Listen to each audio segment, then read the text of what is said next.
Congress has released Mark Zuckerberg's statement for today's congressional hearing. Steve Wozniak is quitting Facebook over data and privacy concerns, fed up Mexico to review U.S. cooperation after Trump tensions, and Mexico is now a world leader in clean energy.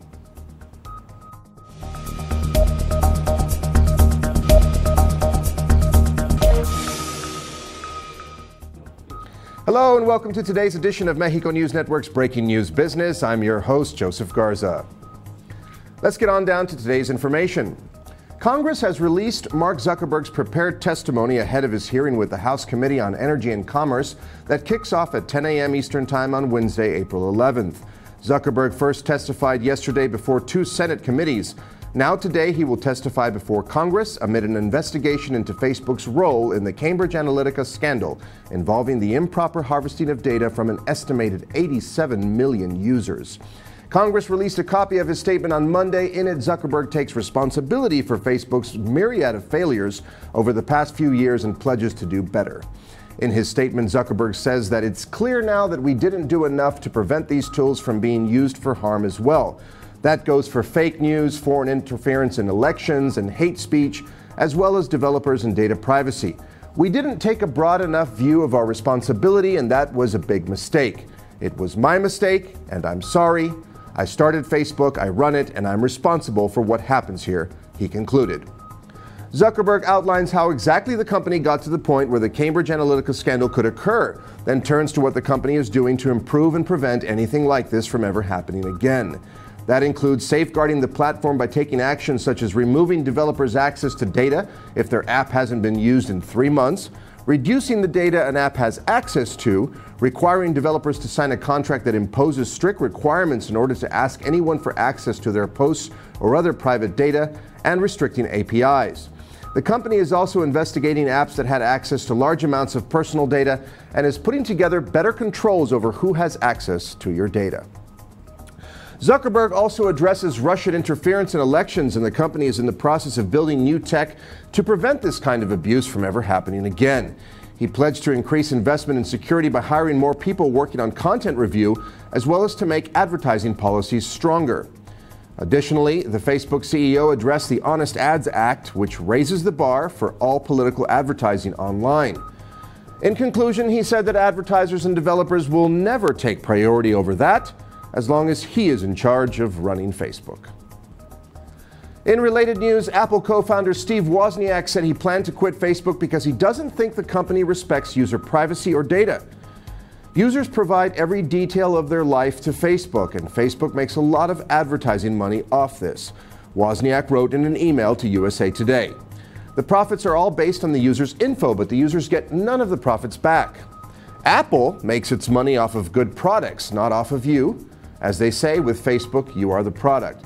Wozniak was referring to a common argument that consumers who use free services on the internet provided by Google and Facebook are paying with their data rather than with money, because those companies track their browsing and internet use to sell ads against that information.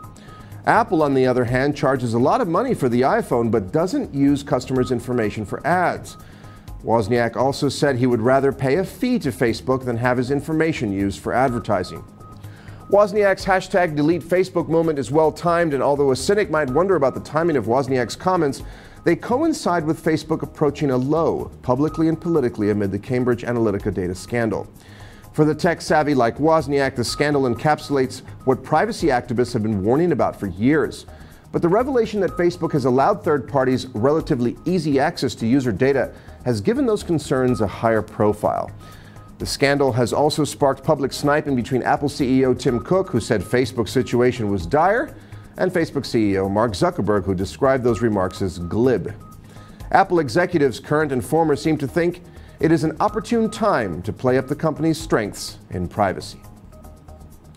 Moving on, in a brief statement, the Mexican government said President Peña Nieto instructed ministries at a cabinet meeting on Sunday to evaluate mechanisms of cooperation with the U.S. government. Foreign Minister Luis Videgaray said on Twitter the evaluation would take place in coordination with his ministry and will cover all current cooperation. The statement did not give details on the reasons for the order, but an official familiar with the matter said it should be seen as a signal to Trump of the government's frustration with his attitude toward Mexico. Peña Nieto chided the Trump administration in unusually forthright terms on Thursday after the U.S. president said he would send National Guard troops to beef up the southern border. The plan took shape after Trump accused Mexico of failing to stop a caravan of Central American migrants organized by a human rights group traveling toward the U.S. border. However, the caravan quickly began dispersing when Mexican authorities moved in to register the migrants. Trump, who launched his election campaign in 2015 by calling Mexicans who come to the United States rapists, has caused profound anger in Mexico with his repeated broadsides on trade, migration, and security. Mexico, the United States, and Canada are at a crucial phase in talks to rework the North American Free Trade Agreement. The Mexican government has long said the renegotiation should be shelved based on reviewing the entire relationship. Many Mexicans would like to see the government take a tougher stand against the U.S. president. The Mexican public is far more united in its aversion toward Trump than it is in support of its own leading politicians. In other headlines, the recent energy reform in Mexico has created solid, effective instruments that are encouraging greater participation in green projects by private sectors. Perhaps the most important of these has been the auctioning of long-term electricity contracts, which has been a resounding success. Mexico's energy reform has been so successful that it is fast attracting investment in clean energies and has climbed the global rankings from 24th to 6th position in the last 3 years alone. 65 new solar and wind power plants are expected to come online, increasing the country's installed capacity by some 7 gigawatts, thus quadrupling Mexico's capacity to generate clean energy by the year 2020. The tenders have raised some $8.6 billion in investment, with more than half the states in the country benefiting in the form of at least one new power plant. It is a strategy that has brought clean energy prices in Mexico down so much they are now among the lowest in the world at an average of $20.57 per megawatt package, and it has earned Mexico a clean energy certificate. Another instrument that has fostered the startup of new plants is the installation of transmission lines connecting zones with highly renewable energy potential with major consumption centers. Evidence of Mexico's contribution to environmental sustainability and global efforts to combat climate change is the country's newly reformed electricity sector, which complies with best international practices and is progressing in leaps and bounds under the guiding principles of free competition, transparency, and environmental and social responsibility. And finally, let's turn to the markets. The Mexican peso increased 0.05% to 18.2708 from 18.2625 in the previous trading session. On the other hand, the IPC Mexico increased 0.57% to 48,332 from 48,059 in the previous trading session. This was all for today. Thank you for staying with us. I'm Joseph Garza. Remember to follow us on Facebook, Twitter, and Google+, and log on to MexicoNewsNetwork.com for more information on Mexico and the world. Until next time.